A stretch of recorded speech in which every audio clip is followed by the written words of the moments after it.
नमस्कार मित्रांनो, नशीबवान या सिरियलमध्ये काय घडले आपण ते बघणार आहोत. नागेश्वरकडं चक्क महिपत येतो. महिपत बोलतो की काय काम आहेत माझ्याकडे. त्यावेळेस नागेश्वर बोलतो एक आवाज दाबायचा आहे, त्या मुलीचाच ना, असं महिपत बोलतो. त्यावर त्या मुलीचं आम्ही काय करायचं ते बघू. सुमनराव, तुम्ही ह्याला काय समजायचं समजून सांगा. तर महिपत त्या ठिकाणून जातो. गिरिजा द्विधा परिस्थितीमध्ये असते. नागेश्वरने दिलेल्या पत्त्यावर जावं की नाही जावं याच्यावरती विचार करत असते.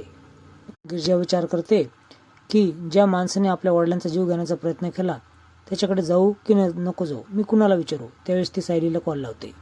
सायली इकडून बोलते की त्या माणसाची तुला भीती वाटते का, तो तुला काही करेल का, तो त्याने गरज जरी ऑफर तुझी केली असेल तर ती गरज तुला स्वीकारायची का नाही स्वीकारायची हा परस्पर तुझा निर्णय असणार आहे, जाऊन तर बघ, असं ती बोलते.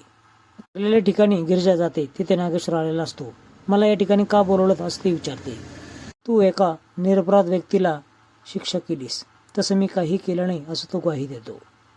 अगं पोरी, तुझ्या बाबांचा जीव घेण्याचा प्रयत्न मी केला नाही, पण आमच्याच घरापैकी कोणतरी केला आहे. खरं तर मी ॲम्ब्युलन्स अडवायला आलो होतो, पण तुझ्या समोर वेगळं चित्र उभं राहिलं. तो पॉलिशी मारत असतो. आपला गुन्हा काही करून लपवायचा हेच ठरवून तो आलेला असतो. त्याआधीच तू तिथं आली आणि ॲम्ब्युलन्स थांबवली. तरी आमच्याच घरापैकी एका व्यक्तीने त्या पेपरवर सह्या केल्या आणि त्या डॉक्टरांना दिल्या. त्यांना देखील हे माहीत नाही की सह्या कुणी केल्या, आणि त्याप्रमाणे पुढचं काम चालू झालं. विश्वास ठेव, खरं सांगतो, यापैकी मी काही केलेलं नाही. त्या गिरिजाला देखील खूप वाईट वाटतं. ती हात जोडून माफी मागते. तिचा देखील विश्वास बसतो.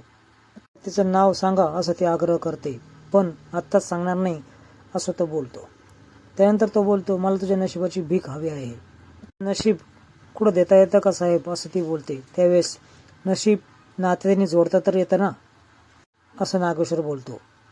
कित्येक दिवसापासून माझं नशीब मला धोका देत आहे. तूच बघितलंस ना, त्या नशिबाचा लाडू तुझ्या हातात आला.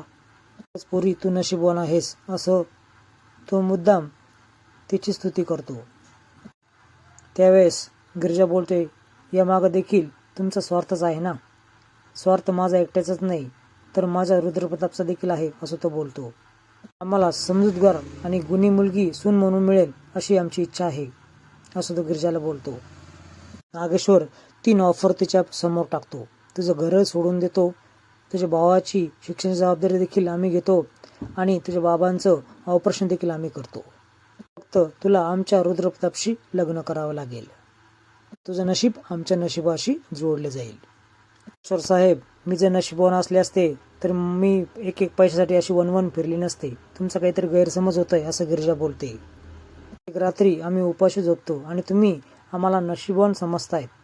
तुम्ही दिलेली ही ऑफर मी कशी काय स्वीकारायची, कारण ज्या व्यक्तीने माझ्या बाबांचा जीव घेण्याचा प्रयत्न केला ती व्यक्ती तुमच्याच घरात आहे, आणि मी त्यांच्याच घराशी नातं कसं जोडायचं, असं गिरिजा प्रश्न करते. हात जोडून नागेश्वर बोलतो की ज्या दिवशी तू लग्न करून समोर येशील त्या व्यक्तीला मी डायरेक्ट समोरच करतो. नंतर तुला काय करायचं ते तू ठरव, असा आमचा शब्द आहे, असं नागेश्वर हात जोडून पुन्हा बोलतो. सकाळी 12 वाजताच्या आत तुझा निर्णय कळव, असं गिरिजाला प्रश्न टाकून जातो, पण ही कोर्टातच पडते.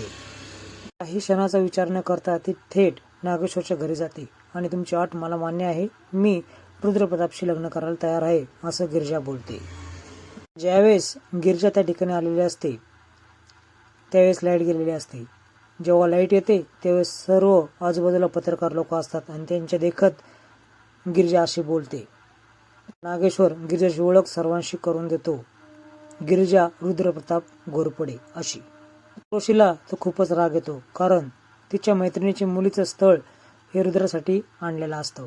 आता पुढील भागामध्ये काय घडेल आपण नक्की बघूयात. स्टार पॉवर मालिका बघा. व्हिडिओ पाहिल्याबद्दल धन्यवाद.